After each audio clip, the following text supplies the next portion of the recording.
Walang trabaho madali.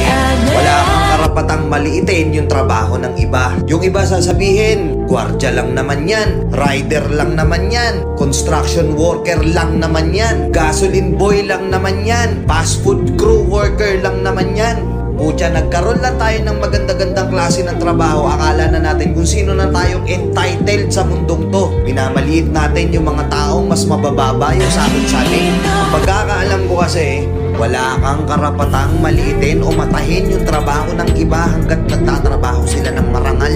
Walang trabahong madali. Lahat nagdadaan sa hirap. Lahat nagsasakripisyo. Kaya kung iniisip mong porket maganda-ganda yung trabaho mo't malaki-laki yung sinasahod mo, mamaliitin mo na yung mga trabaho ng mga taong nagtatrabaho na mas maliit yung sahod sa'yo. Mag-isip-isip ka. Baka bawiin sa'yo yan. Baka biglang bumaliktad yung mundo at sila naman yung kabangat. Kahit anong trabaho mo, magpakumbaba ka pa rin. Bilog ang mundo, hindi palagi nasa taas ka. Kaya hanggat maaari sa lahat ng oras, magpakumbaba ka. Diba? May kilala pa kayong ganito? Minsan na rin pa kayong nilait ng mga ganitong klaseng tao?